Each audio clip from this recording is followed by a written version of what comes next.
shake your body, shake your body.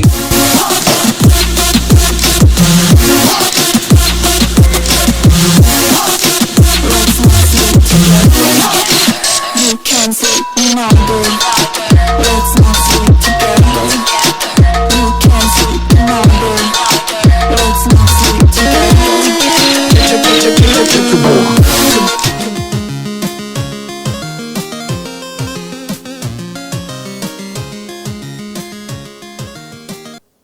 Greetings and salutations. Hello, everyone, and welcome to Gamersledge. I am one of your hosts, Mark, as you can see over here.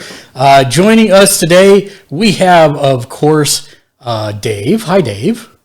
Yo. Hi. Hi. How you doing? See, you didn't say it long enough or loud enough. Hello. There you go. How are you doing? Good. And also joining us today is Matt. Howdy. Maybe? Hi? I don't know. I can't tell. Yeah, now it's gone. Yeah, it's good now. And then, of course, also joining us is Keegan. Hi, Keegan. Hello. You don't get a fancy nameplate yet. Sorry, those take a long time to make. It's so dumb. I gotta figure that out. It's been a couple weeks. We're on schedule. We're on track, and we have lots to talk about. So let's do that after we go around the room and talk about what everybody's been up to since last we met. Let's start with you, Keegan. All right. So I've played some Smash Bros with my roommate and some online. So I've done some of that. Otherwise, I've been watching some anime. So I've watched some of the highlights of what I watched is the second season of Doctor Stone, Horimiya. That time I got reincarnated as a slime, season 2. Wonder Egg Priority, Welcome to the Ballroom, and Chihayafuru. Then I'm currently watching Black Clover, My Hero Academia, and The World Ends With You. Cool. I think that's it. All right, Matt. How about you? So on the playing side, not been a lot actually. At least that, or I couldn't figure out what it had been. I've been playing. Still playing some Final Fantasy 14 on the trial with my son, with the other son, Mitchell. So that's I'm really struggling to figure out why it doesn't work with you. I'm not saying you need to like it. I'm not saying you should like it. I'm just struggling to figure out why it didn't. And I just can't quite see why, but just can't. That's fine. See, it's just weird. Do you want me to respond or not? Yes. Well, you've responded before that you fall asleep playing the combat, and that's fine. I just don't understand why clicking the same 3 buttons over and over in this game is any different than any other MMO where you click the same 3 buttons over and over and over. I think it's Shots fired. I think it's because of the way 11 did it. 11 was like in this. 11, you had to know what you were doing with your class, right? You may have only had 5 skills, but you had to know what situationally when you should use them and when you shouldn't. In this, it doesn't seem quite the same. It's more action RPG-ish. Well, not really, because you still just stand there and take damage, and except for AoE attacks. But that, I wouldn't say it's very actiony, but I mean, there's a great difference between just going through the regular story missions and the fates and stuff and going through a dungeon. If you're going through a dungeon and the people don't play to their class, then you'll get wiped even in a really easy dungeon, because your tank doesn't do tank stance and do the tank draw attention things, and all of a sudden your healer casts a heal and everything attacks your healer and kills them. And then you're done, and then you're just toast. Because so there's a very, if you're looking for the party play, it really does only exist in the dungeons. So that's good and bad, right? If you're just trying to play the story and you don't have people who you can line up and play with, then you can do it because you only have to hook up with randos during the dungeons. And yeah, you might have to redo a dungeon 2 or 3 times so you get people who actually know how to do their role. And of course, I'm easy because I'm just doing DPS. So I'm just smash things, right? So I don't have to worry about what everyone else is doing. I just smash things. But I think I'm level 25 or 26. And at 30, I can convert to Dragoon. So I'm going to try and get to that before the trial period's up so that I can get my jump attacks. And don't get me wrong, I've never dissuaded anyone from playing. Like, it's so much better now than it was when it first launched. Oh, yeah. I remember when it first launched. It's like it's unrecognizable from that. But I can't, like, the story's not interesting to me, and I don't know why. I mean, again, I get it. I mean, especially in the beginning, the very beginning is like really good. And then you kind of fall into the standard, oh, hey, hero, why don't you go do stuff for me thing? And I'm still in that. What I understand is once you hit Heavensward and then whichever one comes after Heavensward, the story like seriously ramps up. And I don't know. I've only got Mitchell and the other people that I know that have played it to say that because I haven't gotten to it and I probably won't get to it. But I get it. Especially in the original, even though the main Realm Reborn content is streamlined now, and I'm not doing as much back and forth as you used to have to. I can still see where if you're not just. But the thing is, you do progress really quick, and you do get through it pretty fast now that they've streamlined it. So well, and to be fair, yes. I have not played the re-streamlined version. I played when you had to grind it out, and I kept falling asleep. So maybe it's better, now that they've got it amped up. Yeah. So I don't know, but it's pretty solid. I mean, would I pay monthly for it? Yeah. We'll find out soon. Yeah. I mean, Mitchell's graduating, and in theory, he's going to be moving sometime in the not terrible distant future, assuming employment works out. And Back so, home? maybe to have something to hook up and play with him, on occasion. Mitchell's moving back home. Well, assuming he doesn't have a job and before I'm just kidding you. Yeah, that's okay. I don't know. Maybe he won't. Maybe he'll say heck with you suckers and go live somewhere else. I don't know. Well, anyway, way off topic. If you do that, then you probably will pay the monthly fee. So yeah, we'll see. And then Fortnite, done some of that. I'm level like 60 or something now. I need to grind out some more quests and get more XP. But that's a whole nother thing. And then the Divinity Original Sin 2 on Mondays. That's really about all I've played. I kind of stalled out on Tomb Raider once the Final Fantasy thing hit, so haven't gotten any further in Shadow of the Tomb Raider. TV front, the standard family shows, Good Doctor, Prodigal Son, and The Rookie. We've also started watching Jeopardy originally because Aaron Rodgers was hosting for 2 weeks. And then I just kind of watched Anderson Cooper's 2 weeks here, and he's nowhere near as good as Aaron Rodgers was. He has painfully long pauses between the answers and saying whether it was correct or not. And it was super, like, you can even tell for the players, it was frustrating because they're like waiting for the answer and they're like, yeah. So it's weird because if you would have told me like a week ago, they're like, all right, they're going to test out Anderson Cooper, who is you're paid to talk on TV, dude. It's your job. He's a TV talk show host, basically, What? And then news and talk show host. But his job is to be on TV and talk. Yeah. This is something that's second nature to him. And to say that the best, stand-in Jeopardy host so far has been Aaron Rodgers, which I've heard from multiple places. Who's Aaron Rodgers? Oh, jeez. You're being I'm not joking. I don't know who that is.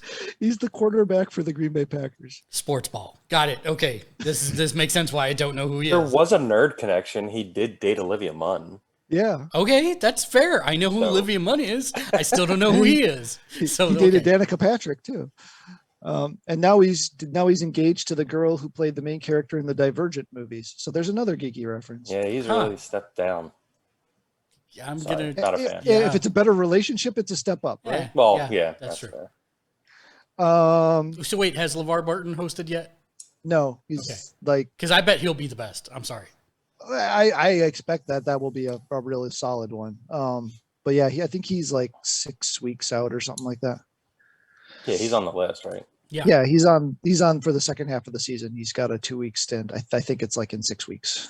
I don't know who's starting next week because this was Anderson Cooper's last day. I don't remember who's next week, but so probably keep watching that a little bit. It's been kind of fun, especially just after supper. We have to record it because it airs at a weird time in Central, but so I record it and then watch it after we eat. So that's kind of fun. I've been watching Debris, which is an interesting little sci-fi show. Producers, one of the producers that was on Fringe. And it's interesting because whereas like Fringe went out of its way to try to over-explain every fantastical science thing they did, they explain nothing in this one, and you just kind of roll with it. They throw you right into the middle of what's going on. There's no exposition, there's nothing. They just throw you into the middle of it, and you just got to kind of figure it out as you go. So it's kind of cool in that sense, but yeah, I'm enjoying it. It's a bit of an odd start, but I think I'm going to stick with it. Sci-fi with a little bit of spoopy in it. 60 minutes host Bill Whitaker will be the next one. Okay. And then he'll do 10 editions, and then Buzzy Cohen from the Tournament of Champions, and then they still have Blossom and LeVar Burton and George Stephanopoulos. Yeah. Okay. So he's 8 weeks out then, because they each do 2-week stints.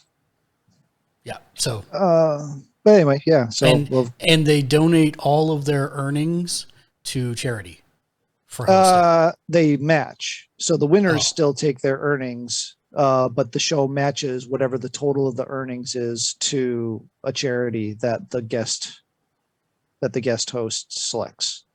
Oh. Okay. So yeah, it's a matching thing. Cool. Okay. So Debris. Then I watched Mortal Kombat, which was okay. And then I watched the New Mutants, which oddly I enjoyed more, but was also solid. So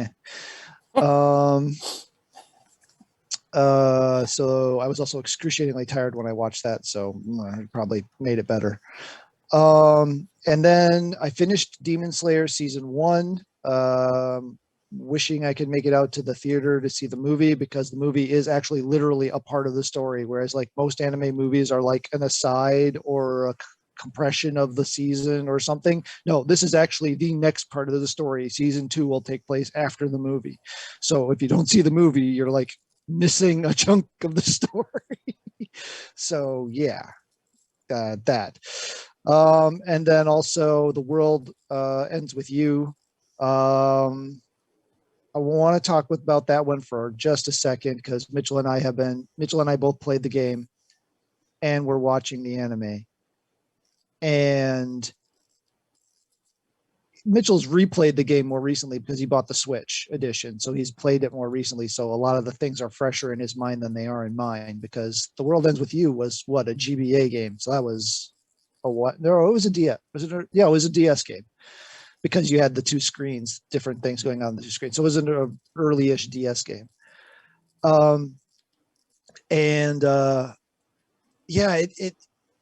It's oddly, you'd think what they would do is they would basically skip all the combat stuff and they would focus more and expand on the story. but really they completely ignore all the puzzles in the game. The puzzles aren't even there at all. There's a little bit of combat, and they're fast forwarding through the story. Luana, thank you for the hearts.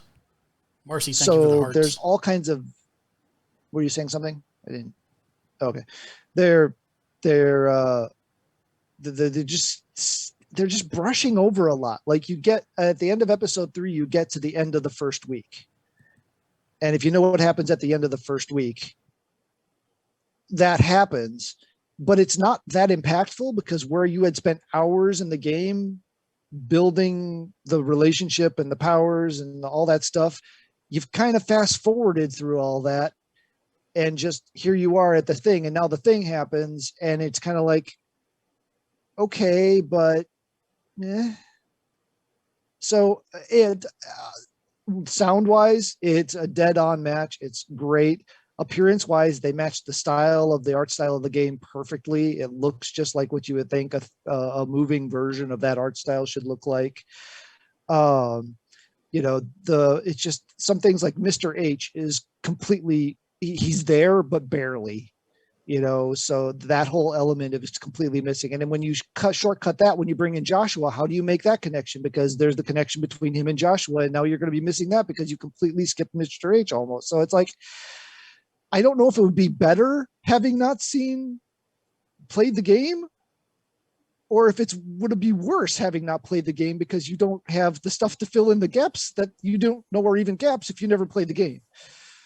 So as someone who never played the game and has been watching it, I haven't noticed anything that really has stood out as seems like it's missing. Yeah, it doesn't seem like it's going a little fast paced, but they're probably trying to fit the entire game in 12 episodes. So, well, see, when I played it too, I didn't know the thing that was going to happen. So I literally thought the game was just 1 week long. And so I ground and I ground and I ground and I played the living crap out of that first week, only to find out that was basically the tutorial and you were supposed to kind of breeze through it. And the ending of that third episode took me by surprise. Well, yeah, because there's no build there to that, right? There's barely any build to that climax at the end, right? Where the sacrifice is made, right? Yeah. I think it's probably not as impactful as it was in the game, but it was still pretty good. That still had an impact. Like, oh, I was not expecting that. Gosh darn it. Concerned at all? So yeah, it's a gorgeous anime. It looks great. It sounds great. The music selection is just like it was in the game. The pins are not really, the fashion stuff is kind of brushed to the side. But it's a solid retelling, and we'll probably see where it's going to go. So if it's going to be 3 episodes per week, that means this will be a 8 or 9 episode anime. It's probably about right. I don't know. Maybe they'll stretch out the end a little bit longer. Maybe they'll do the hidden chapter that's in the Switch version too, which would stretch it out a little bit. But with Neo, The World Ends With You coming out in July on Mitchell's birthday, no less, literally nice. On the day of his birthday. It's probably well timed for trying to kind of catch up in the media hype for that. Welcome, Matt. And then the only other thing is I did finish Babylon's Ashes, which is book 6 of the Expanse series. So I have finished what is going to be covered in the show, in theory. Hey, thanks for becoming a fan. After season 6. You're a rock star. I've ordered books 7 and 8. Book 9 doesn't come out until November. And I also bought the 6 e-novellas that I didn't know existed. So I bought those and then found out that all the batteries in our Nooks had exploded, just like the PSP batteries. Oh, that's no bueno. No, but I did find I can on Amazon get replacement batteries, so I have to order a replacement battery. So I want to go back. I want to go back to something you mentioned. You super skated over it and then went on your tirade about The World's End With You anime and you didn't go on a tirade about what I thought you were going to go on a tirade about. Has everybody here seen Mortal Kombat? Yes. Keegan probably has not. Who cares? I'm good. I'm good with spoilers for that. I'm not super. If you don't want spoilers for Mortal Kombat, then skip ahead Go like ahead. 45 seconds because it won't take me long. All I'm going to say is two things. So does that mean that if Jax's arms are never torn off, that he never gets his special power? Yes. No, his arms would have been like Goro armed. He would have like forearmed. Or I something. like Daniel's answer better. You misjudge fate. No matter what, he always has his arms torn off. I like that answer. And then number 2, you can teleport anyone, anywhere, at any time. Don't you think that would have been handy when they attacked the base? It's not a good movie. So It really really it's isn't. not horrible. It's not horrible, It's not horrible, but it's not good. but it's not good. It was more Mortal Kombat 2 Annihilation. I don't understand the words you're saying. Yeah, there was a. So, remember they did an old Mortal Kombat movie, which was actually No, pretty fun? the 90s Mortal Kombat movie was actually really good. It had a plot. It actually made you care about the characters. Things Yeah, it was- progressed in a logical way. It had Johnny Cage It had Johnny Cage. right away, like Right. they should have. And then it ended with you cheering for the good guy, and he won. That's a decent movie. Yeah, Yeah. this was Then more there was like the TV show. Oh God, I forgot about that. I don't think I ever watched that TV show. Oh, I It was interesting. literally had that blocked from my memory. I don't think I ever watched the TV show. Are you being serious, or are you being? No, you don't I'm remember like Mortal? no. I'm not faux amnesic like when it comes to the whatever words Dave said. I never watched. Was that TV series good? Because I remember reading the synopsis for it. I didn't know was it better ever than- came out. It was better than the thing that you don't remember. Oh, okay. Well, that's good. I mean, this was better than the thing that I don't remember. If you really Yeah. want to get down to it. Yeah. Well, yeah, But- yeah, But that's a pretty freaking low bar. yeah. So The thing that killed me was when some of the FX were just. Some of them were great, and some of them were just not. It felt a little uneven, right? Yeah. And the new character, I don't care what you want. There was no reason to add that character. his into the power story. was literally plot armor. Literally. Yeah. Yep, and it was inconsistent too because sometimes it made him super powerful, sometimes it did absolutely nothing, and it was like, I was very Listen, confused Plot about armor. that. so listen, I get it, right? This guy is a really good stuntman. He has worked on a bunch of movies. I believe everyone should have a chance, and they shouldn't be judged by their worst day. I hope he is in more movies and has a better performance because this was not his. That he was completely. I thought he did fine with what he was given. He just wasn't given anything. Yeah, pretty much. Yeah, I'm not blaming him at all. He No. was fine. Oh, there's a lot of people who are saying this is Really? all his fault. The whole movie it's centered around him and he couldn't carry the movie. And I don't agree with that at all. I think the writing across the board was poor. The only person I think that nailed their part 110% was Kano, the guy playing Kano. He was Yeah. amusing. He was Kano, and he acted like Kano should have acted. And from my understanding, he ad-libbed a lot of his lines. So, yeah, more it's power to him. great that he'll be around for the sequel. Oh well, the thing is I can see they were going for a more Mortal Kombat 9 forward kind of thing, right? We're foregoing the tournament. We're just going to go into the open warfare phase and that kind of stuff. And I get it. If you've only played 9, 10, and 11, maybe that resonates better with you. I don't know, but yeah. Because I don't know.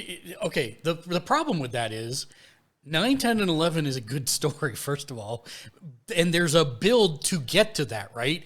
9 has you doing the tournament, and then 10 is where they travel back in time and forego the tournament. So you had that build up. Here, you're just starting with no tournament. Hey, there's supposed to be a tournament. Oh, there's no tournament. So you don't get the build up of they have the tournament and there's cheating and they lose. And then as things get more and more worse, Raiden's like, oh, I can go back in time and fix this. None of that. So Right. it's They it's just allude to they allude to it and stuff. And I think this. Anyway, I don't need. We don't. Need no. to Go beat up on ahead. that Go point ahead. anymore. It's just they had the right casting for Shang Tsung, but he just didn't. It just didn't. He was not menacing in any way. He just. The biggest thing is show not tell, right? And there is one scene with him doing anything. One scene. And the writing was so predictable. Like, as soon as he introduced Nitara and said anything about her, showed any affection for her ever, it was like, she's going to die immediately. And sure enough, she died immediately. It was like, come on. And the workings of the moments weren't super great either. I don't Is know. it me, or did Sonya Blade get crushed by a rock, but somehow Jax picked it up and she was fine? And she's just fine. Yeah. No. I wasn't sure if I'd missed something. Apparently, her Logic. Arcana protected her. It was leverage. Just Leverage. There you go. Oh my god. So we're done with the spoiler talk. Overall, it was an okay movie, but the further I get from it, the angrier I'm getting, I think. yeah. I'm not angry. I'm not angry about it. I'm just but angry that it's such a missed opportunity. I'm glad. I'm glad I saw it for for free and not that I didn't go to a movie theater and see it. Like if that was my first Ian, movie that back, was his first movie back. yeah. if that was my first movie back in the theater, like I'm trying to save my first movie back in the theater for something good. Yeah. I almost wish that I would have done something for Nobody. Because I saw that movie also since the last time we talked. That's a worthy movie for going to the theater over. This, fine popcorn film, but just I wouldn't say run to the theater to go see it. It boils down, for me, it just boils down to, did you get the essence of the character right? And sadly, in almost every instance, the answer is no. Jax, I did 6 tours as the guy's freezing him to death. Yeah, Jax I did 6 tours. Fine. Kano, fine. Sonya, I guess, for this version of Sonya, it was fine. But the rest, no. Like, every single person they got wrong. I mean, Kung Lao is supposed to be the savior of the world. He is not an asshat. Literally. He can't fight a C tier villain. No, it's not even that. It's It's that, they got Liu Kang all wrong. Liu Kang had to. Okay, I should not die. We're done. We're done. Yeah. It's okay, but not great. not even necessarily good. And poor Goro. Man, did they do Goro dirty. They did him real dirty. Super dirty. Yep. Anyway, the only other thing I've watched multiple times since then is the trailer and the PlayStation, what are they called? Live event thing for Ratchet and Clank 6 times. So yeah, that Ratchet and Clank A Rift Apart state of play video. Yeah. If you watch the 4K version, that's out on YouTube now. See, I didn't watch it because the 4K wasn't out. Holy mackerel. Dude. That is pretty. I want to see it. It is, I'm sitting there watching that, and I'm just like, what is it like?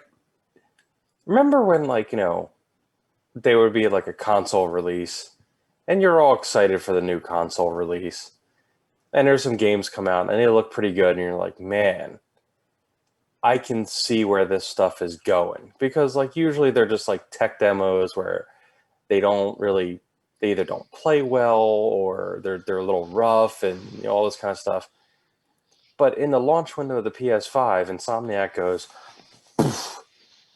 here's a tech demo. We're squeezing almost everything out of the system. Oh, and it plays great. Oops. Like they're messing up in all the best ways. And I just can't, like, I'm sitting there looking at that thing and I'm just like, man. And I actually watched it on the PS5. So like on the big TV, the 4K videos of it. And it's just like, damn.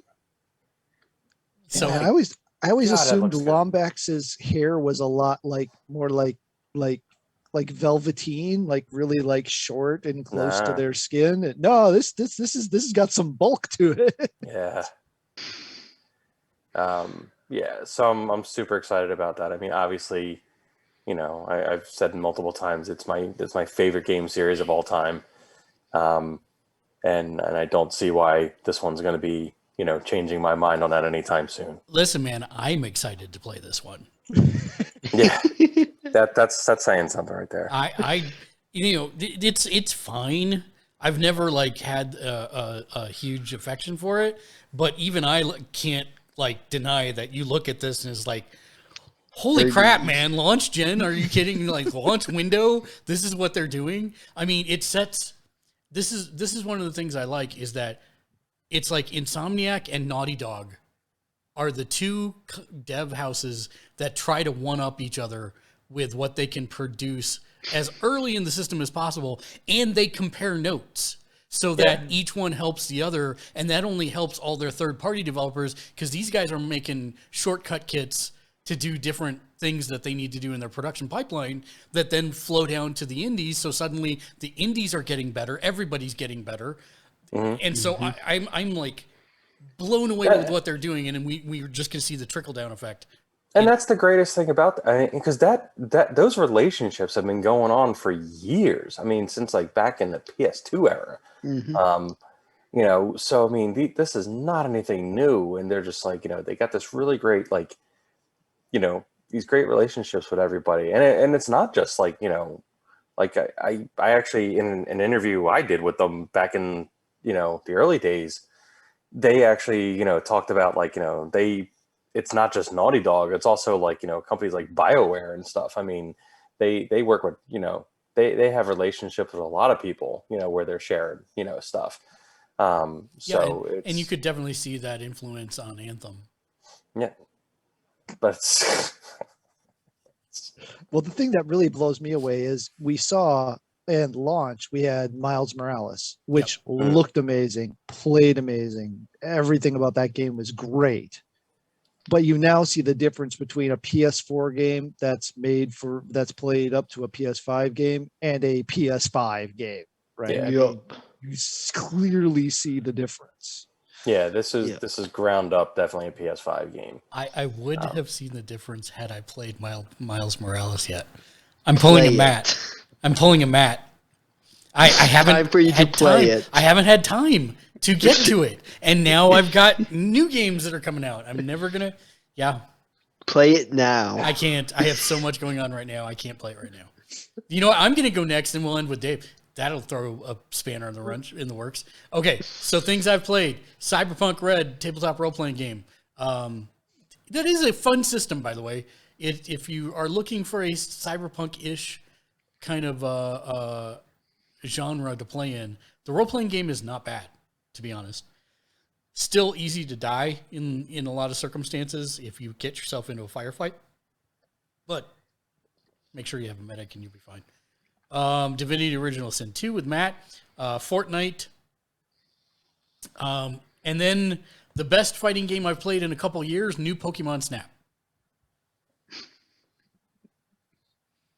It has projectiles, and then once you stun them, you are like Shang Tsung and you capture their soul. You're not wrong. But when you take a picture of them, they don't like disappear or have green essence sucked out of them. That you can see, but I have captured their souls nonetheless. I have captured their souls nonetheless. And I have to keep going through it to capture more of their soul.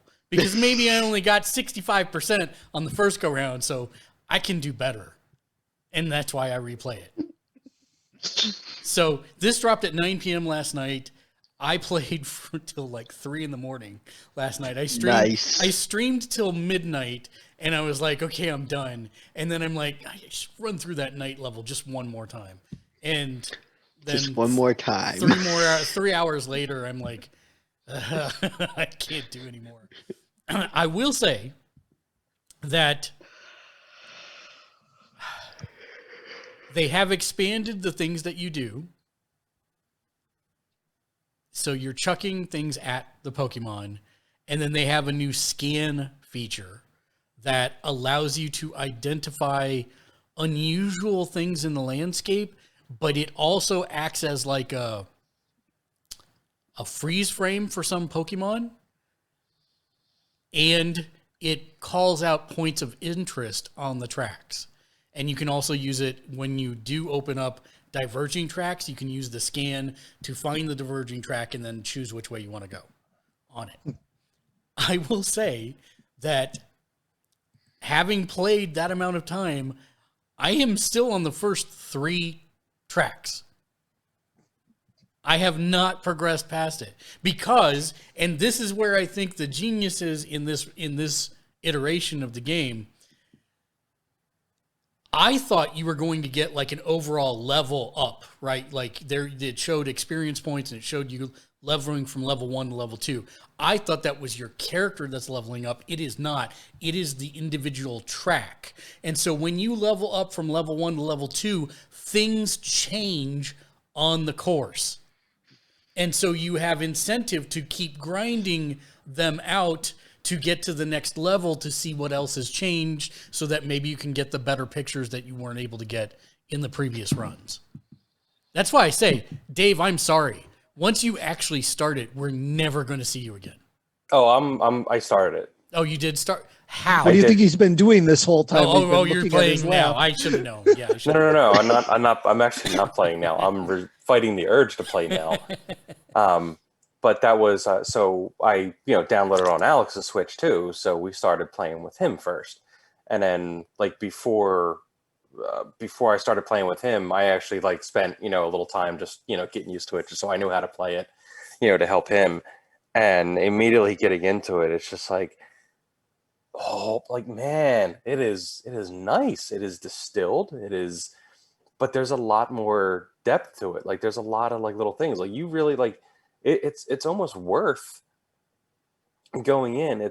They make it so it's not like you don't get penalized for not just trying to get everything in the level on your first go through. Like you can literally go through and just try and focus on one little thing, because there's going to be something a little different with one little thing while you're watching it the whole time. And there's going to be like things happening. Like there was like one at the end of like the very first level, and you take a picture of it and it's great. You get a lot of points for it because it's like real close up and you feel all good about that. Second playthrough, I'm looking at it and I'm just like, oh, let me keep looking at it, just see if anything happens. And stuff happens, and you're just like, oh, this is a much better picture, now just because I waited 3 seconds, for it. So there's a lot of stuff in there like that. And then you have like that progression where you get like, the different, stars and the different colored stars and everything. And as you're like, getting better and better shots. So there's like, a ton of stuff in it, just in the first, couple rounds of it that you play, that you can get a hold of. And it's just like, the game is already way more replayable than the first one. It's got that score chase kind of mentality I like, that's got like, an old school kind of, dare I say, almost Sega-like, kind of gameplay mechanic, where they made a lot of games like Knights, where it was more like a score chase, kind of thing. And you go through the levels and they're different every time and all that kind of stuff. So you go through and you're focusing on like little things. It's really well done. And I'm going to say worth the wait. I like the controls on the Switch. If you use it in handheld mode, you can do like a little bit of like, motion control and, the stick mode and everything. So it works out kind of nice. You can give it a little like tweak, motion wise, while you're doing it. I will say set up the sensitivity to 10 immediately. on both the reticle and the camera. Oh, really? Yeah, because it's so slow compared to, if you want to whip around and catch something on the other side on base settings, it's like impossible to do. So Yeah, that's why I'm kind of like, I kind of don't mind just like, replaying the levels and saying like, oh, like something flew over my shoulder. Oh, next time I'll just like face back and just like go through that way and try and get it. So I noticed on the very first level, and I don't think this was a level change. I think this was a legit thing I did. There, what is it? The duo? Is that the duo? The three-headed bird? Two-headed ostrich. Yeah, it's like the do trio or something like that. Do trio, yeah. So I saw this do trio at the beginning of the level, and it would always dart off. And so when I got the apples, you literally can use them as projectiles to scare the Pokemon and bonk them in the head or whatever. And right before he was getting ready to run off, I bonked him in the head with one, and he stopped and didn't run off. And when later in the course where he had been, a different Pokemon was there. Oh. So it's stuff like that you can find just by dinking around with it. It's kind of interesting. I'm really, really enjoying it.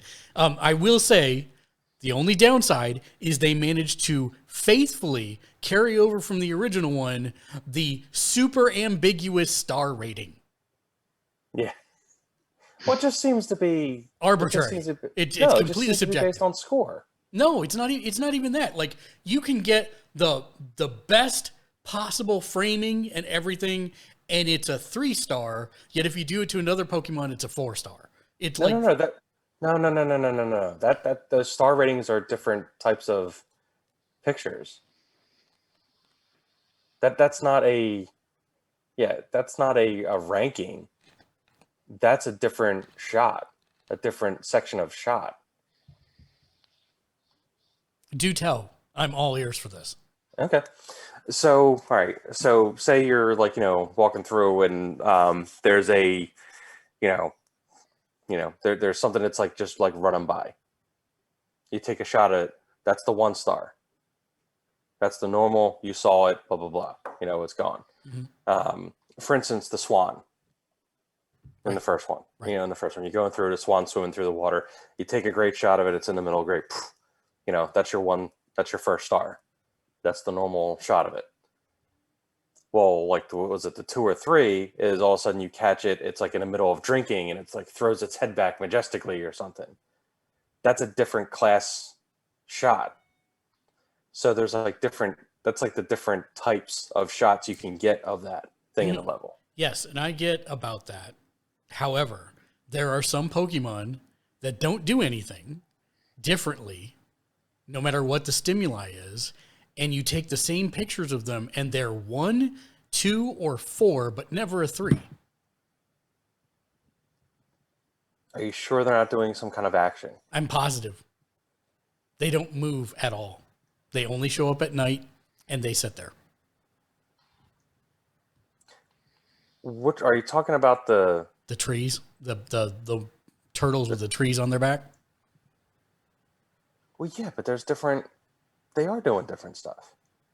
They're all just standing there or sleeping, and I bonk them with the ball to wake them up, and I get 1, 2, or 4, and never a 3 of the same thing. Of the same thing. They're all the same shots, just closer or more centered, or whatever. Are they like different ones that are getting the different ratings? They might be doing different stuff. Like they might consider one walking a different shot of that. Yeah, I mean, I've tried taking pictures of all of them, and it's the same thing every single time.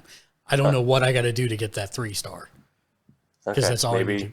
But maybe there's something. Yeah, I wish they defined it a little better. That's all. Yeah, I think that's part of the discovery. I think that's just what you have to play around with. But I don't think it's a random thing. I'm pretty sure that is. Oh, I'm sure it has some kind of logic. It's just we're not privy to what it is. Yeah. At all.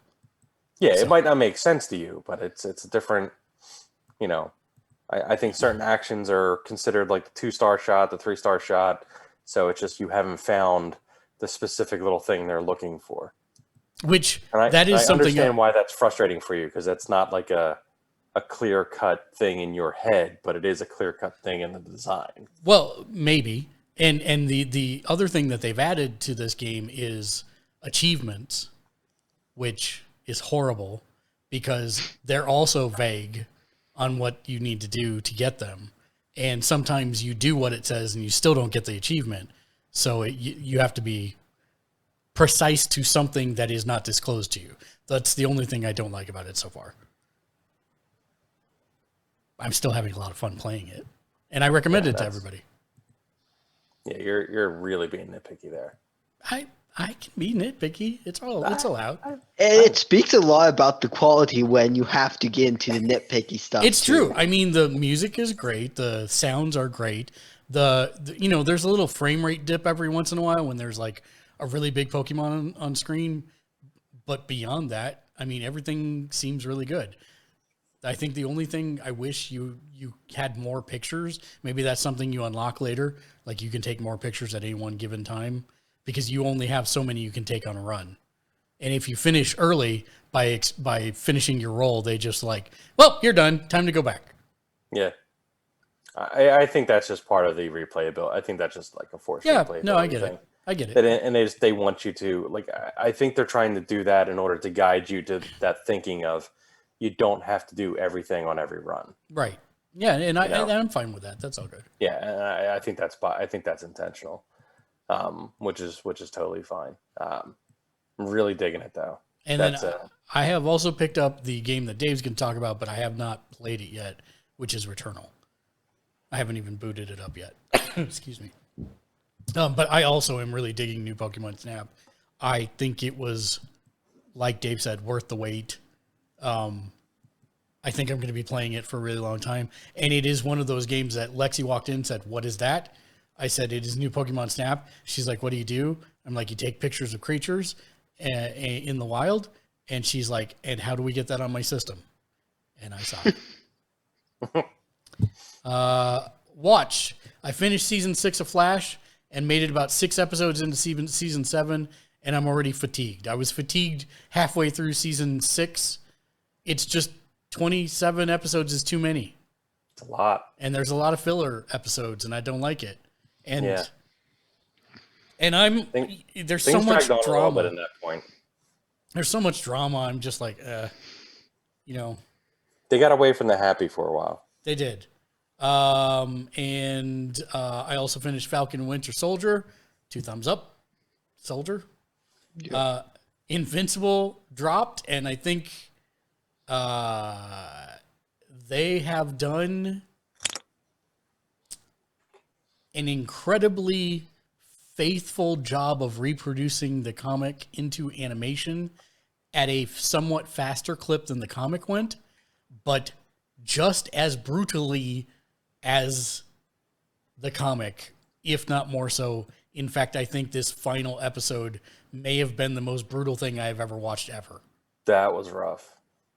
Like, I'm super desensitized to that stuff, and I think it is possibly the worst thing I've ever watched. Yeah, worst as in most brutal, not bad. Yeah, no, he had his mouth open for that one scene. Oh my God, he did, and it's like that's. I mean, just the. Not that. Don't spoil anything. Yeah, no. All I'll say is the scene where they're on the mountain side. That is horrible in and of itself, and it's like, oh my God. Yeah, that was brutal.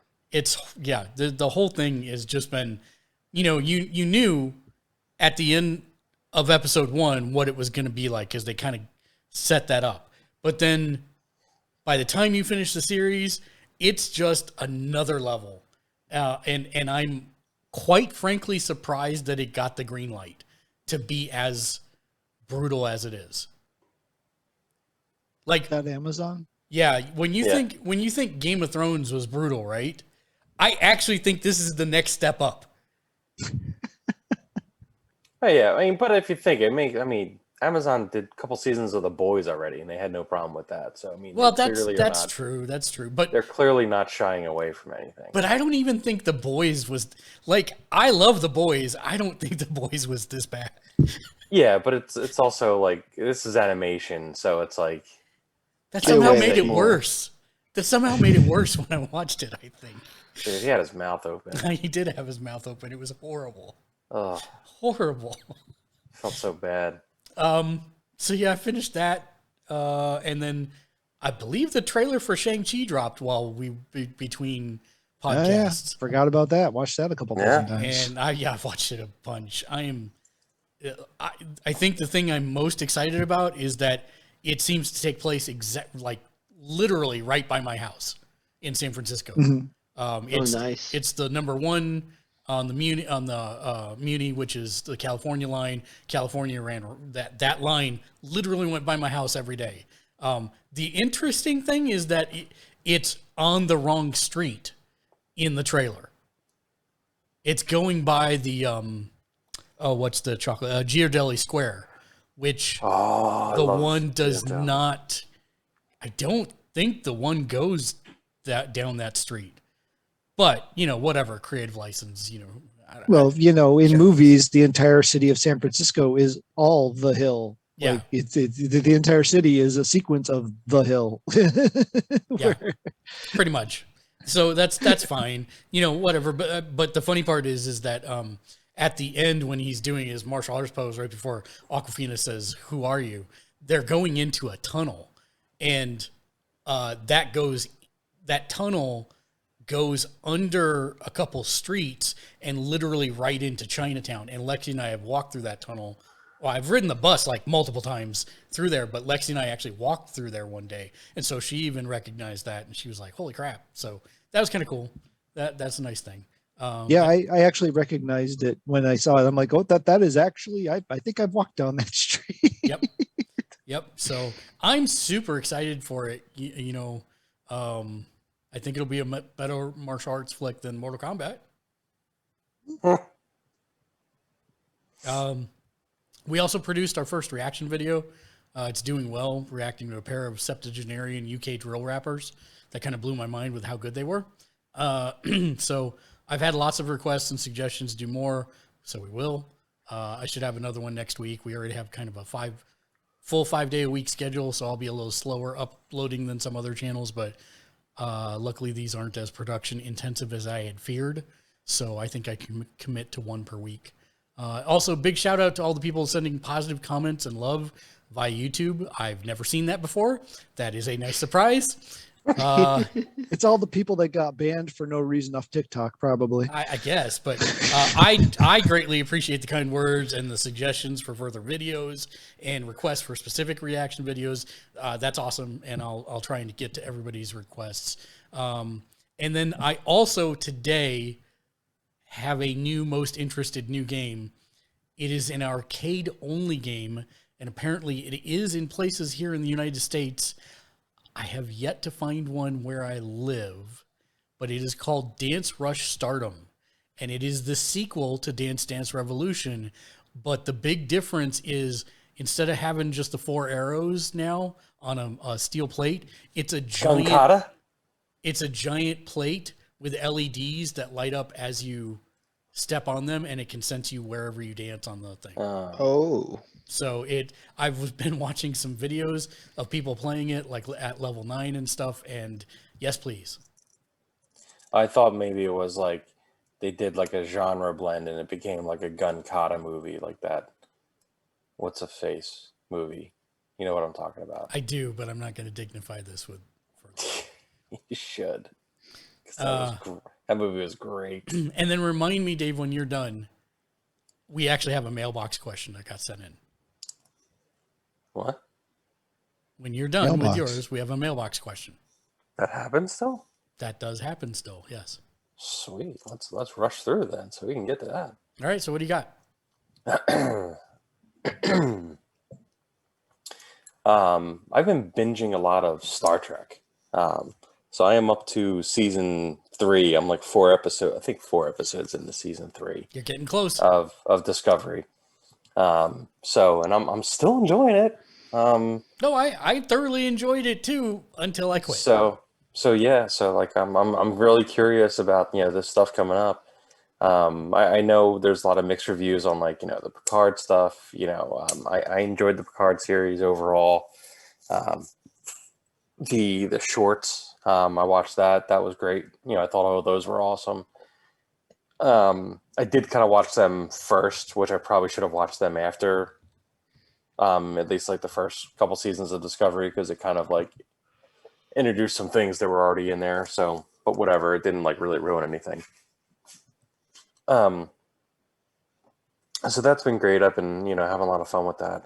Caught up on Invincible, Winter Soldier, and Falcon and Winter Soldier, which was awesome. I'm looking forward to Bad Batch starting up, I guess, Next week, in a couple days? 4 days. 4 days. I'm a little upset that they didn't have anything today, but, I had insomnia last night, so I didn't wake up this morning early anyway, so it was fine. Caught up on May Invincible. 11th. May 11th for you, Loki. Yeah. No, Wait. June 11th. No, June. Oh, June 11th. Yeah. Yeah, we got to get through. Bad Batch is now. Yeah. I think you did that to me, Matt, because I've had it in my head that it's May 11th for forever. And today I was talking to Daniel. He's like, "Is June?"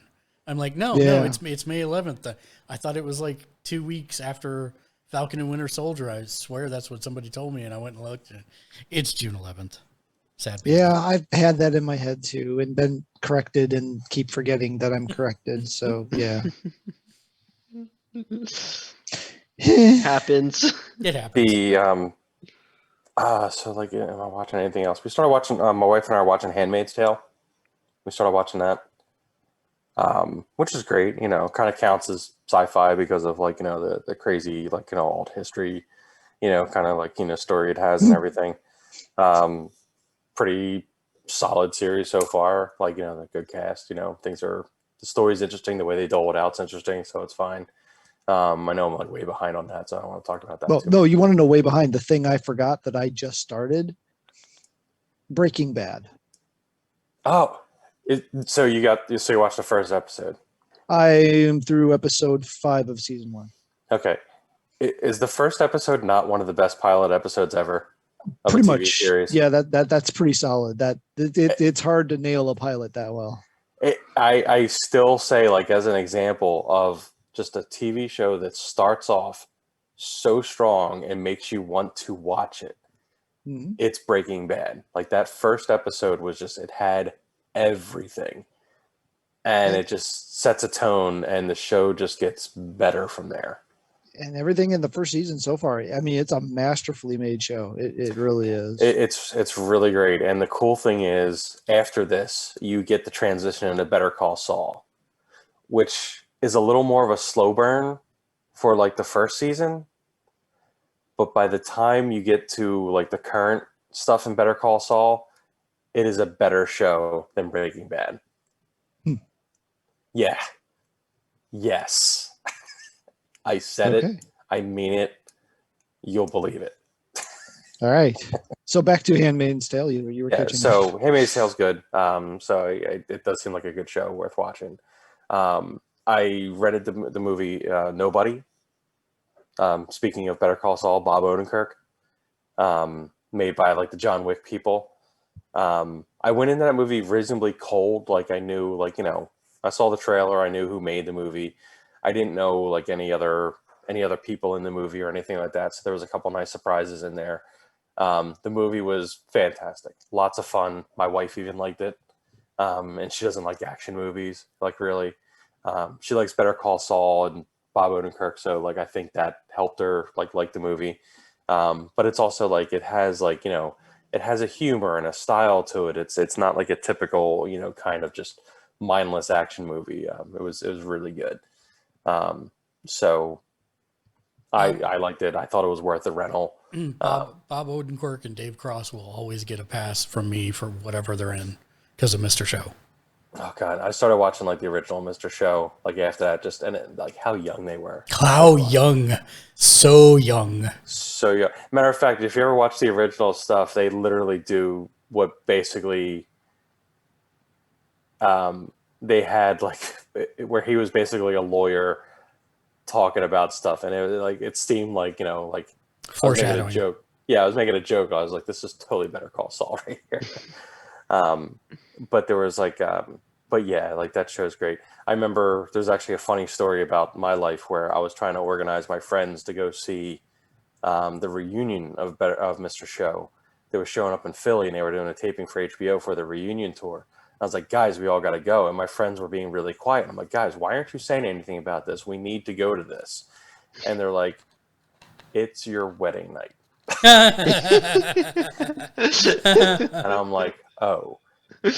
Hindsight being 2020, I should have canceled the wedding and went with that. And spared me that 10 years. Your first wedding, to clarify. Your Yes. first wedding. Oh! I thought it was Yes. the most recent one. Okay. No, not the most recent one. I mean, the reunion was like years ago. So yeah, I love those guys. So that's great. So nobody was great. What else today? Pokemon Snap. I picked that up. Still playing Animal Crossing. No guilt. I don't care. And whatchamacallit? Returnal. Yeah, so Returnal. We'll talk about that. So Returnal, I'm excited for. Housemarque makes it. Housemarque is the maker of a lot of games I've really liked in the past. Super Stardust HD, Dead Nation, one of my favorite games, and like, God, that's PS3 era at this point, right? Yeah. Was Nation Resogun PS3 or PS4? Resogun was PS4. Resogun's PS4. Okay. HD was Super Stardust HD was the first PS3 game to have trophies. Wow, that's history. It was also the first downloadable game on the PSN, I believe, if I remember correctly. I believe that You might be correct. right on that. I remember being really excited for it because was it Super Stardust HD? Was that Xbox first? Negative. Might have been, but I didn't think so. I'm thinking of a different game. You're thinking about the one in the underground bunker? No, I'm thinking of Geometry Wars. Oh. Oh yeah, Geometry Yeah. Wars was Xbox. Yeah, Geometry Wars was Xbox before it came everywhere.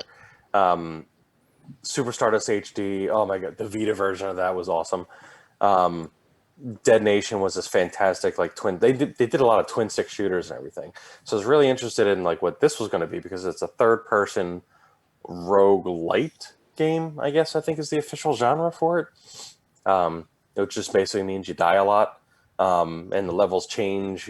As you go through, and you're constantly restarting and stuff like that. But they incorporate elements of their other games in there. So it's like third person action, Metroid-ish exploration, bullet hell. No, that's correct. It is a shmup, shoot 'em up, bullet hell. Totally has these elements to it. And I'm sitting there playing it, and it clicks, and it looks friggin' amazing. This game looks and sounds good. Which, I mean, I expected from Housemarque. I mean, they make stuff that like looks and sounds good, but it's also like it's a little more. It feels more ambitious than previous games because a lot of them are just like twin stick shooters, and were kind of like they were 3D, but they were kind of 2D ish, like gameplay wise. I mean, let's be clear. This is their first AA game.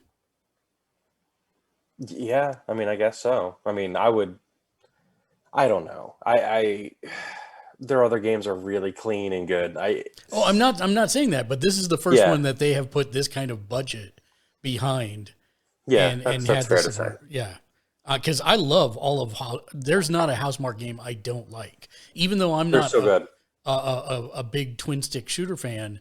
Their stuff is good and it's solid every single time. I mean, I am a twin stick shooter fan. I mean, I was raised on Robotron for God's sake, so. That's in my dinner. You ate it? Huh? No, it's in my DNA. In your dinner, you ate it. It's a wicked pizza. Yeah, Don't tell me how to spell. It's a wicked pizza. So I was excited that was like their like weird niche, weird niche, of genre that they decided to stick, to stay in. And again, Dead Nation, I think, is probably like a game that a lot of people passed over that they shouldn't have. But yeah, oh man, I was just playing, a couple hours of it before this, and it's good. I mean, I died right away just to see what would happen by falling off a cliff accidentally, sort of. And like, it started at the thing, and I noticed like there's little like there's little things, there's little touches to it that they do, like story wise too. So it's like there's actually story behind this game, and you go through and you find stuff, and you know there's stuff, and I ran into something really heavy hitting, and I only had a pistol, and that didn't end well for me. Makes sense. Makes sense. And and then you start over again, and you find something else that gives you like a little bit more, and like it's got that that Dead Cells kind of Hades kind of progression to it, where you slowly get powered up a little bit, like as you go and stuff. But it's a risk reward in that even your power ups, like you get a benefit, but there's also a disadvantage with it, right? There can be, yeah. I mean, there's like weapons you find, and which can be random. Like the run I'm currently in right now, I have a nice rifle with like an armor piercing, alt fire to it, which seems to be doing a good job, rumbling up a little bit. But then I found like this little item that was a it gave me like a perk where I could like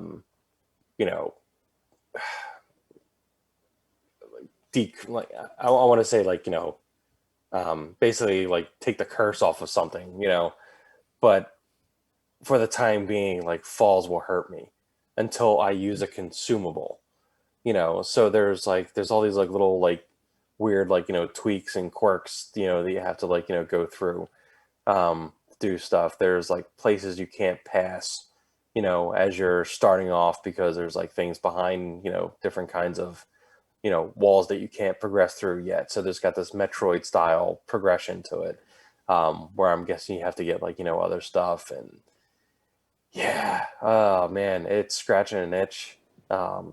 It shows off the controller again, the PS5 controller, the DualSense. Sony really needs to lean into that. That is the differentiator in this console generation. And I am not one to like fall into the hype of, controllers being like the end all be all and everything like that. But like, there's a thing like, the Switch had like, more like of an HD rumble, that they were touting, with stuff early on. And like, I think really one of the like 1, 2, 3 Switch shows it off. And no game has since, except for like Lumines, that like really show it, like that really show you the, the power of it. There's some developers that are actually taking advantage of that on the PlayStation. It has a really great, that the rumble feedback in it is really awesome. Like, if it's raining in the game, you feel it on the controller. It is subtle. It is nice. It just feels great. And then, of course, you got the magic triggers on the damn thing again. The haptic feedback on the stuff as you're doing like the alt fire stuff. It feels good. Back on the stuff and it just basically like, I don't, want to crap on, Housemarque or anything like that, but it just makes me excited for Ratchet and Clank because I know it's going to be even better. But yeah, I mean, it shows off things, the way people should be doing it. It's a lot of fun. It feels great. The weapons feel good when you're using them. The gameplay is, you're running and dodging, and you got a dash move and jumps and all this kind of stuff. And it's just, it's fun. It's fun. It's really good. It may not be worth it for everybody, because I can see people getting annoyed at like the roguelike kind of gameplay if they're not used to that sort of thing. But with the popularity of games like Dead Cells and Hades and games like that, that really shouldn't be an issue for most people, because it is a fun game and it's an addictive kind of game. I don't want to be here talking to you at all. I want to be playing that game. So like, we love you too. Sure. Yeah, whatever. We'll go with that. But the no, I would be shocked if you don't love this game, Mark. It's been all I could do to actually work today and not jump back into Snap or that. So yeah. It's a very good week for gaming right now if you have a PS5 and a Switch. That's for damn sure. Well, we have a mail. Oh, was there anything else actually before I? Did you have? Probably, but I've said enough. All right. So the mailbox question this evening. Actually, I have to find who wrote it. So give me 1 second.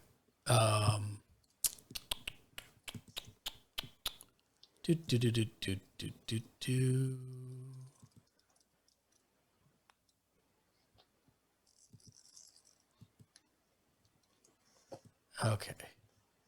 There we go. All right. Someone asked.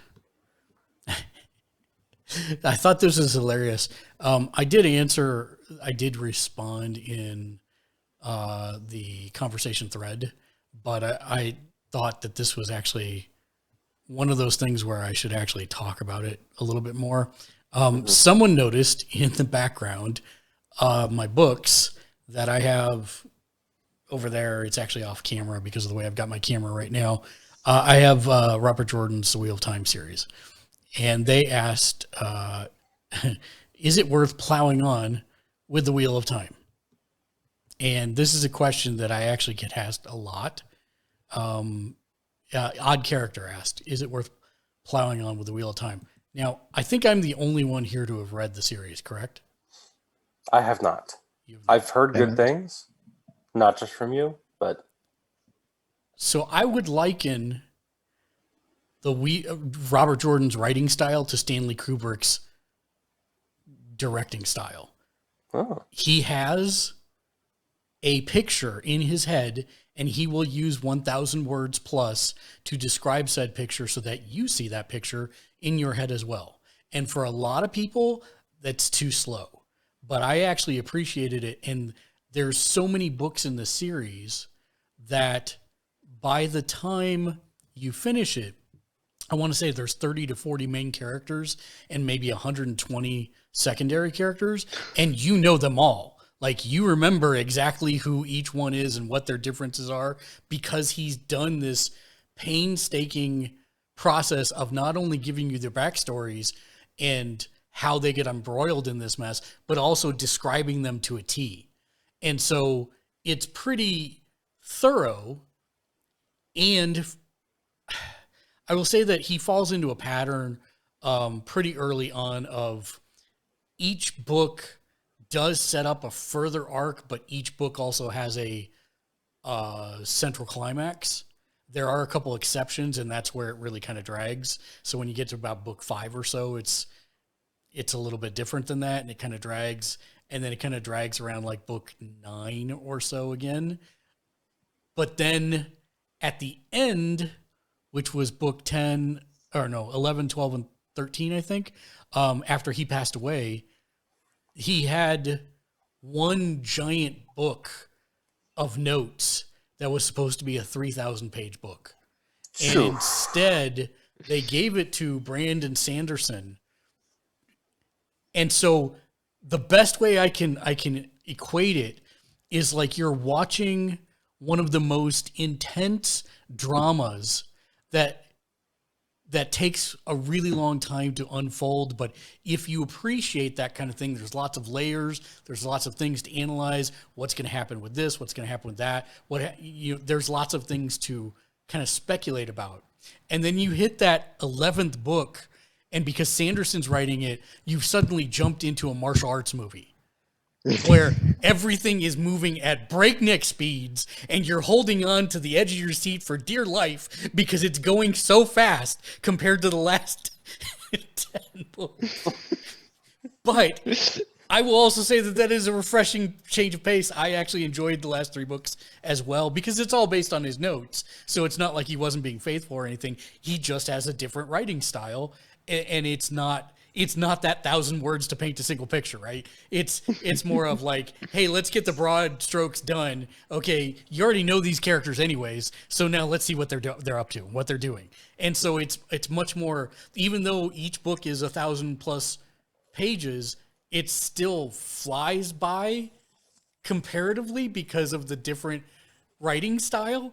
But I would say if you want to continue through the verbose sections and and think you can, I would very much say it's worth it.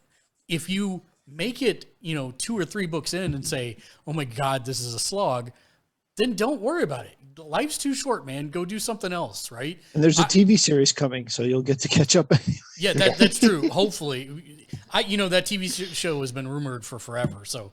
there's it's actually, happening now. there's actual footage of one of the characters. So what I was going to say is if you don't want to read the books, you can watch the TV show, but you can also pick up In the Name of the Wind by Patrick Rothfuss, which I think is a much tighter series. Granted that we're still waiting on the 3rd book of 3 for like 8 years now, but it gives you time to catch up. And there's also a TV show and a movie coming, so for that too. So is Sanderson the Mistborn trilogy? Is that what his thing was? He actually has a bunch of different. Okay. I'm trying to figure out what I know that name from, and I haven't read the Mistborn, but it's been one of those things I've had recommended to me like a gajillion times. Hopefully, it's not the guy that wrote the Light of the Jedi book. No, that was right not now. him. No, that was No, not that him. was not him. I'm My looking. God, I am wanting to. I think I got another 25% left in the book, according to the Kindle, and I got to this one part where I had to just stop and say, "Oof." Yeah, you're correct. Mistborn. Okay. I'm trying to think if that's the series I read for him, and I don't think it is. The Way of Kings. That's his new one. It's like a 10-book series that he's working on as well. That's what he went to work on after he did the Wheel of Time. Okay. Yeah. So,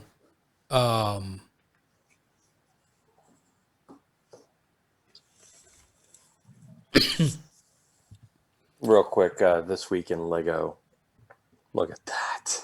That is pretty detailed. Yeah, I'm excited for this one this weekend.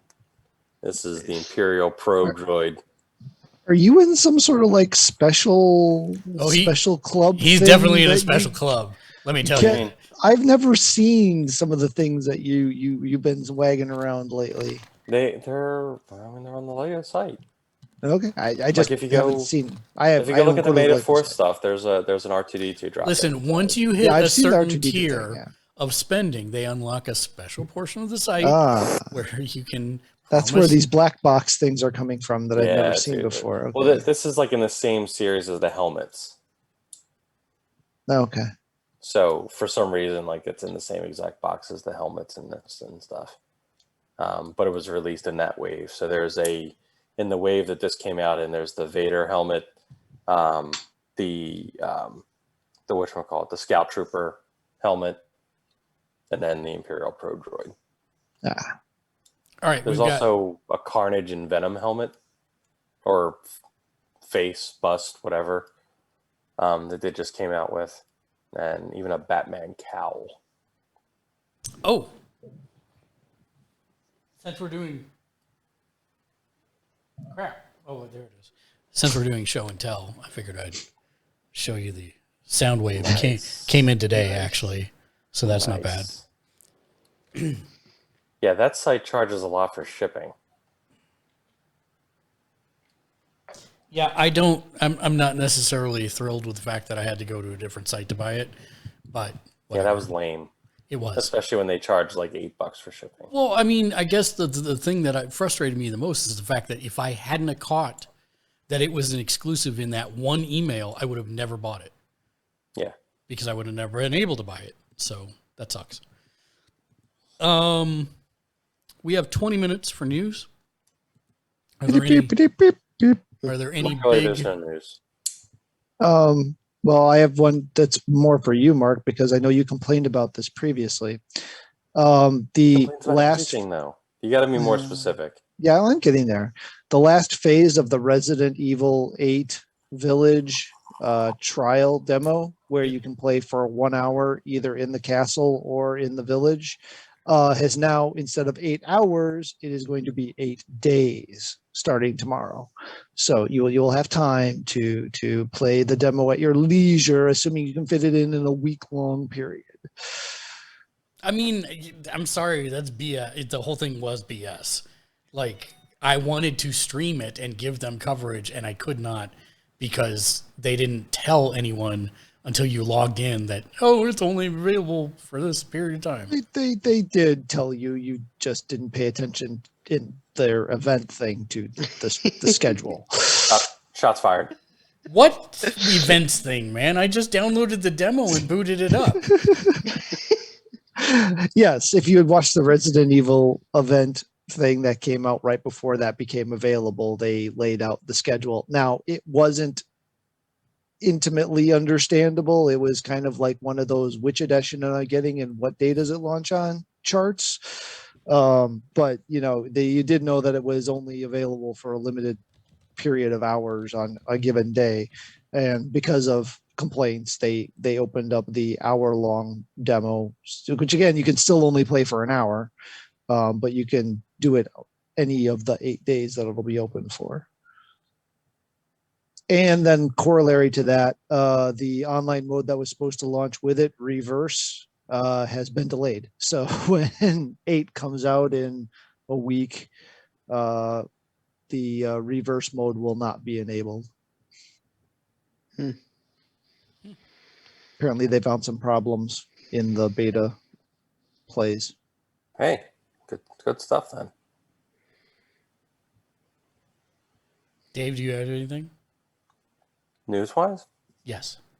I mean, other than, the Ratchet and Clank stuff that they've been showing off this week, watch that and understand why you need to play that game if you've never played that game before. Have you watched that?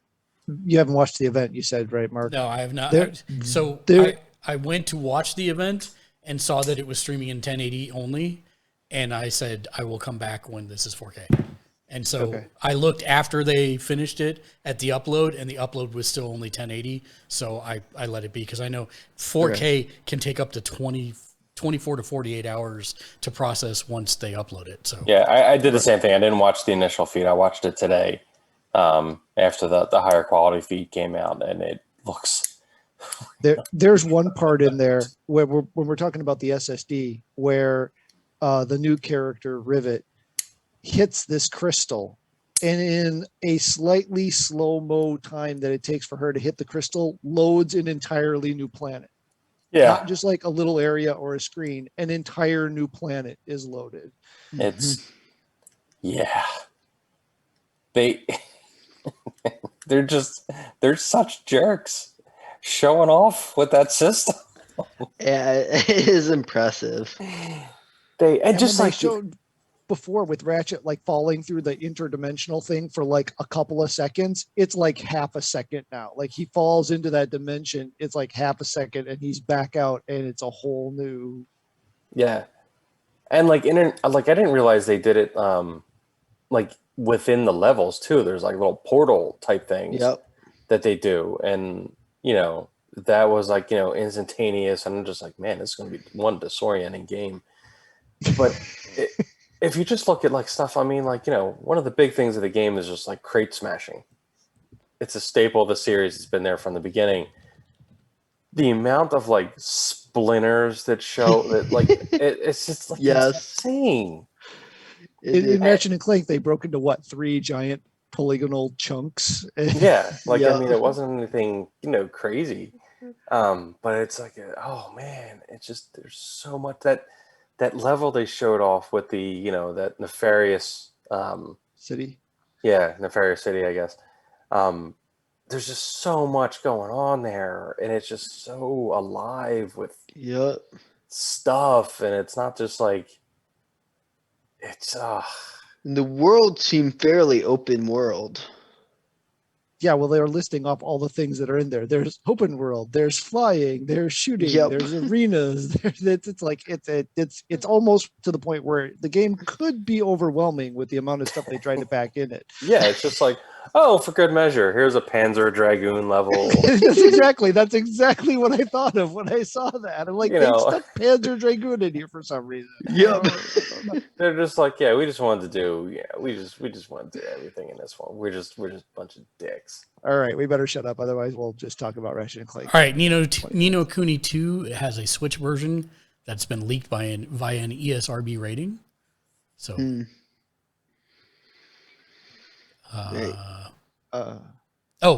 I do want to have one comic thing. So, the Hellfire Gala is coming up in the X-Men, and June's X-Men variant covers show all the different gala mutants dressed in gala event wear.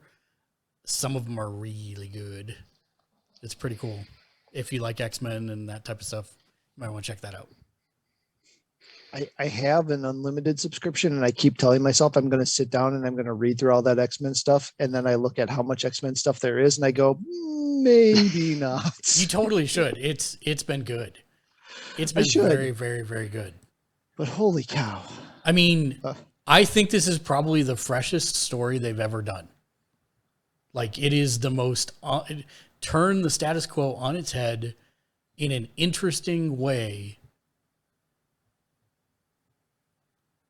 I mean, the X-Men have been outcasts for most of their existence. And these last, 2 years? Has it been 2 years already? Yeah, I think so. These last 2 years have completely flipped things on their head. And I'm really interested to see where this all goes. So I am really surprised this went on for this long. I did not think this whole thing was going to go on this long. The whole Krakoa rebirth, all that stuff. I did not think that was going to go on for this long. And I'm impressed that they really took to it and they really said, hey, we're going to do this thing. I was talking with a buddy of mine today. Like, what do you think the MCU is going to do with X-Men? Nothing. They're just going to pretend that they're going to do something with it for forever, and then it'll end up they never actually show up, and then they'll just go. That's pretty much how I feel at this point. That'd be kind of hilarious. But no, seriously. Like, I mean, they have so much to choose from. My guess is going to be they're going to pick and choose like little bits and pieces from all the, all kinds of good stuff throughout the years and kind of like mash it all together. I would say they have to go Phoenix, right? Because that's something they can bring the entire universe in around. Have them build up to a Phoenix event, and it wouldn't just be an X-Men event. I was kind of curious about that. Are they going to actually go with the Phoenix route because it's been done and ruined so many times in the past? Or are they going to like save that for like down the line where people like have forgotten that everybody screwed it up 30 times? I actually think they're going to do the 90s cartoon. I would love it if it was a retro show. Like if they did a retro set of movies to kind of not establish them, but they've been there the whole time. Just Professor X's. I know, yeah. Charles has been wiping the entire planet's mind nonstop. Yep, which immediately gives the whole duality of the thing of like, he says he's not evil, but he's been wiping the entire planet's mind for all this time. No. But if you go with the 90s era, even in the comics, like they were supposed to be under the radar. Like, after they went through the Siege Perilous, like they couldn't be detected by, recording equipment. Mm-hmm. So like, that was like a side benefit of being, reborn through the Siege Perilous that, so they never showed up on any kind of like cameras or anything like that. So they were completely under the radar with that kind of stuff.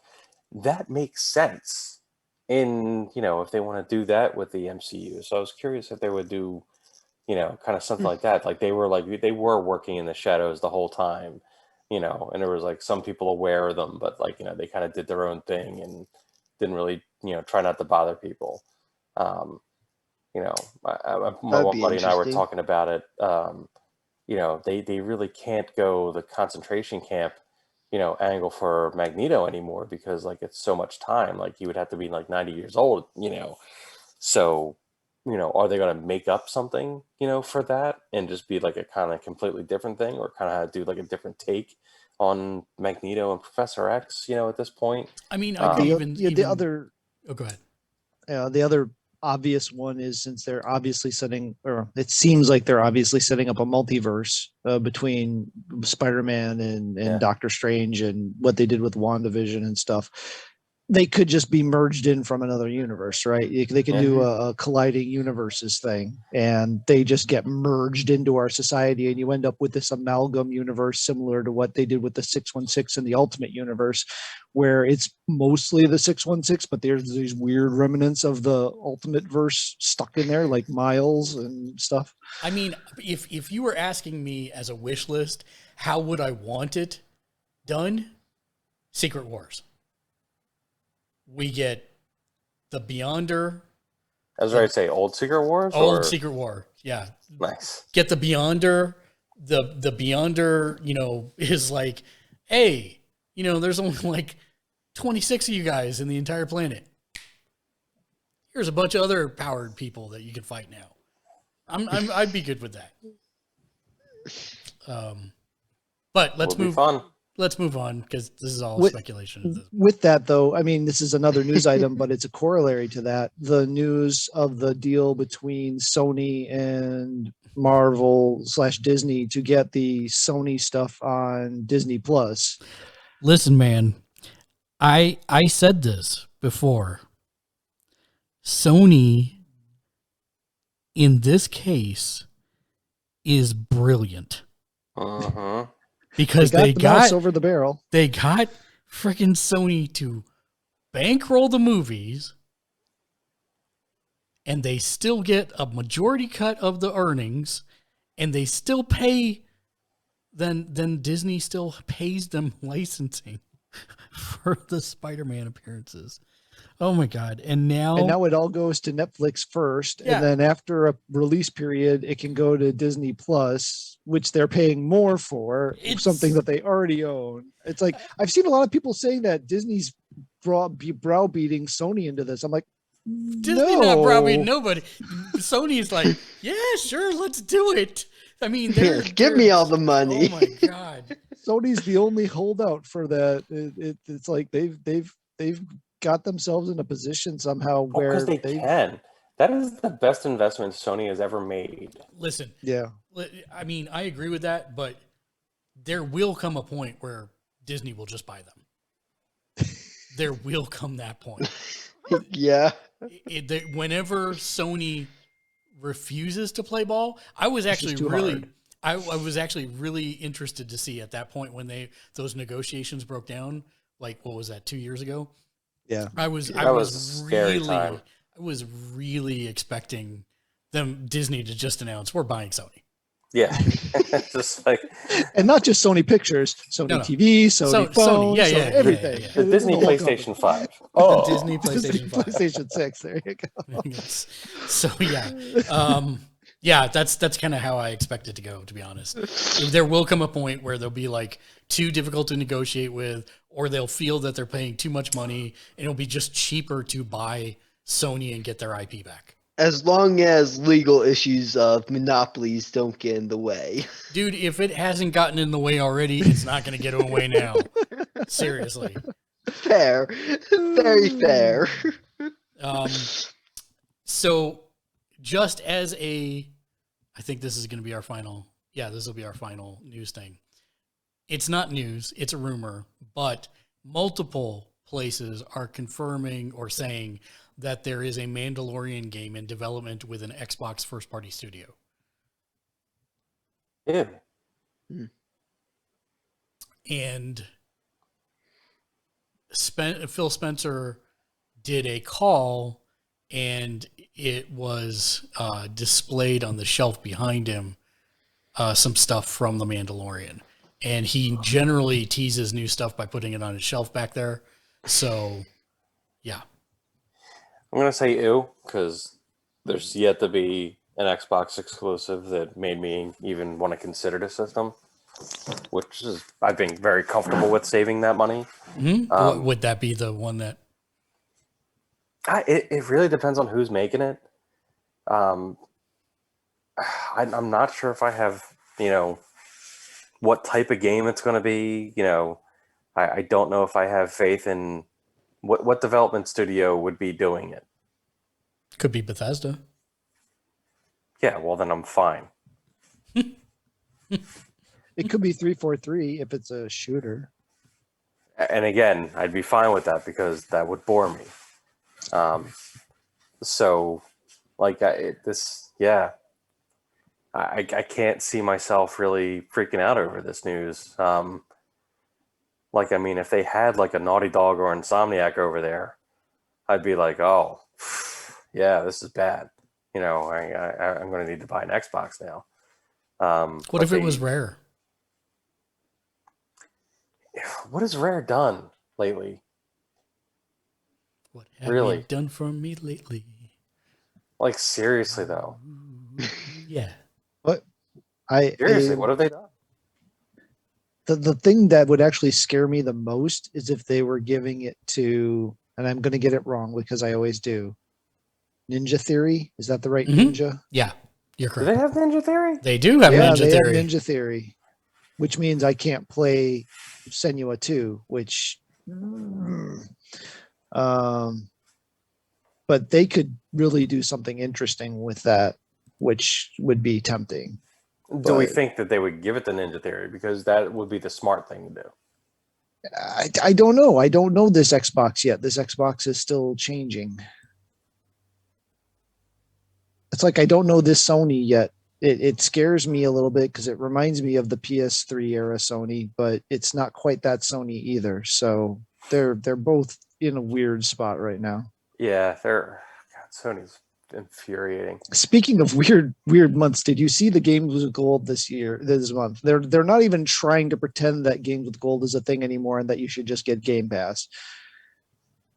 They gave you like Batman, the original Batman Lego game, Tropico, but it's like 2 versions ago. Armello, which is that tabletop card based game thing, which looked good but bombed really hard.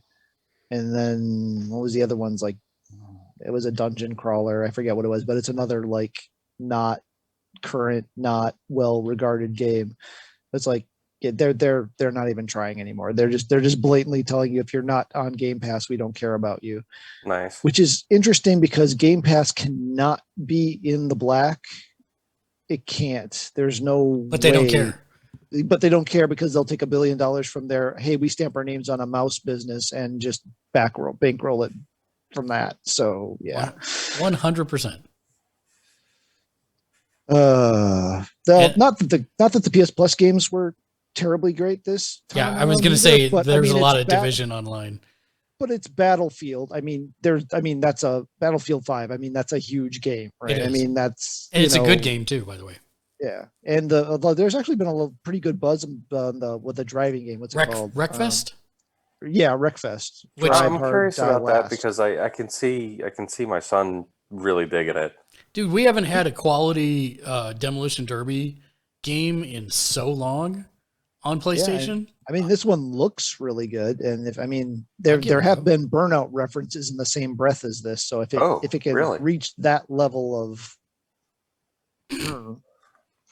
I don't know. Anyway, yeah. I mean, I'll let you know. I'll be playing that. You know. Yeah, I have to imagine my son would love, racing around in these cars and smashing things up. I mean, who wouldn't? So that brings us to the part of the show where we thank our patrons and subscribers. We try to thank everyone by name. If you'd like to support us, you can do so on YouNow by becoming a fan, just like Madam 37 did. Thank you for becoming a fan. And you can always send likes our way as well. Help us get towards level 10, which we're dangerously close now. On Twitch, you can hit the follow button, or if you're able to, you can hit the subscribe button and become one of our rock stars. On YouTube, make sure you hit the like, subscribe, and of course the bell icon to be notified when we upload new content, which is almost every single day, Monday through Friday. Last but not least, you can head to our Patreon page at patreon.com/Gamersledge, where you can get your name on every single show that we do for as little as $1 a month. And we also like to take this time to thank all of our subscribers and patrons individually. So thank you, Justin, Naomi, John, Regina, Lexi, Raimi, Axe, Mark, Eric, John, Peter, Patrick, Will, and Turo. Thank you so much. And John again, as well as Dave and Matt. Thank you very much for supporting the channel. And that's going to bring us to final thoughts. And Keegan, we'll start with you. Gosh, I forgot about final thoughts.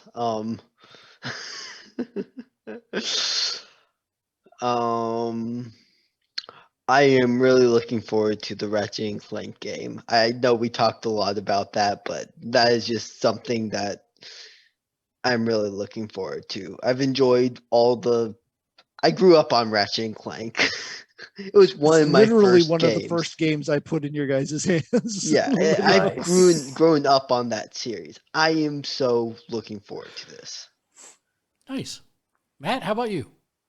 My final thought is if you have any old tech lying around with a lithium ion battery in it, like an old Barnes and Noble Nook or a PSP, you might want to check it because the battery is likely exploded. Hopefully it hasn't made a mess in anything that you own. But yeah, if you've got old tech lying around, make sure you check the batteries. And if it's something that takes like AA's or AAA's and you're going to leave it sit But yeah, definitely take 'em out. non-used for a while, pull them out because they will corrode and make a mess and stuff. So just, yeah, so watch out for those lithium ion and batteries, especially. Final thought, Dave? I'm a happy gamer this week, which is, I know, something I don't usually say, but, I'm really enjoying the PS5 or, Returnal. I finally got used to that stupid name, for the game. And that's Gwendolyn Christie, right? She's the main character. She plays the main character. Something I'm not sure. I for some reason I had that in my head too, but I don't think it is. But you should look it up. Yeah, I'm looking it up. I did not look up who's doing the main character voice work. But it's a great game, and I'm enjoying, the PS5. Again, love the Switch, Pokemon Snap. I mean, it's a really fun week for gaming. It's just a fun week. My final thought for the evening, I kind of have two. One real quick is Pokemon Snap. If you are looking for a non-violent game, even though I make jokes about beaming Pokemon in the head, it's a very relaxing and yet intense at the same time game. If you enjoy photography, you will enjoy this game, and it is a fun, beautiful little game, just like the first one was. So I have nothing but positive things to say about this, and I can't recommend it enough. The other thing is, real quick, I forgot to mention, if you'd like to also get merch, like Dave's head right behind me here on a mug saying "to be fair," you can do so by going to bit.ly/gamersledge merch. That's all one word, bit.ly/gamersledge merch to pick that up. And I'm excited to play Returnal, so I'm super looking forward to it. I didn't find it yet, but I did find something else earlier that I forgot to tell you. The majority of 3 stars in a Pokemon Snap are caused by forcing Pokemon to interact with each other. Oh. Interesting. Maybe I'll get a taser soon. I think it's more by drawing Pokemon. one Pokemon toward another with the fruit. I got it. I know. I got to make it violent because there's no violence. No, there's that real cute one where they're all kind of sleeping, cuddle up with each other. That nighttime one. I know, but I've beamed them in the head so many times they don't move. I think I killed them. I didn't get the apples yet. I'm not there. Okay, it is not. It is somebody by the name of Jane Perry. Okay. Yeah, I did the same thing. I think she just facially resembles Gwendolyn Christie, and maybe that's what they were going for. But yeah. I didn't think it was actually her.